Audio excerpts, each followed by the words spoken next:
Vídeo 3. Bem, nós falamos anteriormente das condições da célula animal e da célula vegetal quando mergulhadas em meios isotônicos, hipotônicos e hipertônicos. Mas vocês viram que as substâncias elas entram e saem espontaneamente. Tá? Então, essa célula, por exemplo, a animal, que é a hemácia, ela tem uma concentração de 0,9%. Se ela for mergulhada numa solução maior que 0,9% de cloreto de sódio, a gente percebe que ela vai murchar, ela vai sofrer uma crenação, enquanto que a célula vegetal fica plasmolizada.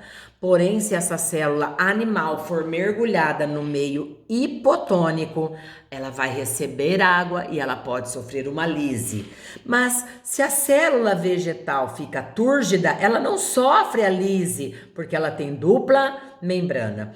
Mas, moçada, até aqui foi transporte passivo, a favor do gradiente de concentração. Agora nós vamos falar do transporte ativo.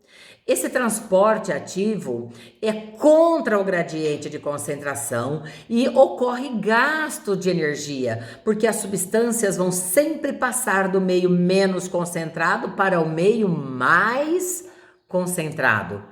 Então, esse transporte ativo, que envolve gasto de energia, ele vai fazer com que umas moléculas que saíram por difusão voltem para os seus lugares de origem, como é o caso da bomba sódio e potássio, tá? Então, esse transporte bomba sódio e potássio acontece da seguinte forma: a célula, lá no seu meio externo, ela vai ter uma concentração de sódio maior. Já no seu meio interno, ela vai ter uma concentração de potássio maior. Então, mais sódio fora, mais potássio dentro. Então, menos sódio dentro, menos potássio fora. E ela tem que manter essa diferença de concentração. Porém, acontece naturalmente do sódio que está fora da célula adentrar e do potássio que está dentro da célula se difundir, sair. Mas a célula tem que manter a diferença de concentração. É daí então que uma molécula carreadora, uma molécula transportadora vai se juntar àquele potássio que saiu e vai trazê-lo de volta para o meio interno. E o sódio que entrou vai se juntar a uma proteína carregadora e vai ser levado de volta para o meio externo. Porém, para que esses íons voltem para os seus lugares de origem, envolve gasto de energia. Então, por exemplo, aqui está a membrana plasmática, aqui eu tenho mais potássio dentro, menos sódio, menos potássio fora, mais sódio no meio externo.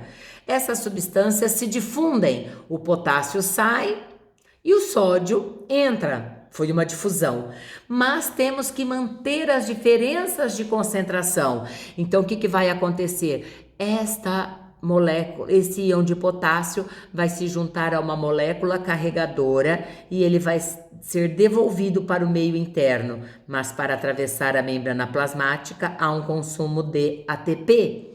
O sódio que entrou vai ser levado de volta para o meio externo através de uma proteína carreadora, carregadora, transportadora, mas para que ele seja devolvido, ocorre um gasto de energia. Isso explica também o que acontece nas nossas células nervosas. Elas se encontram carregadas negativamente por dentro, positivamente por fora. Quando elas estão transmitindo o estímulo, há a inversão de polaridades.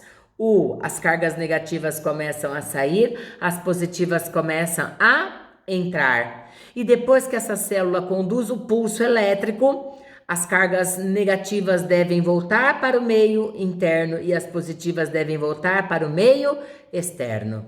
certo? Então, isso daqui envolve um gasto de energia, é um transporte do tipo ativo. Então, esta é a bomba sódio e potássio. E eu posso explicar através também desse esquema que está a membrana plasmática, o sódio, olha, passando, o potássio voltando, só que para isso vai ocorrer gastos de energia.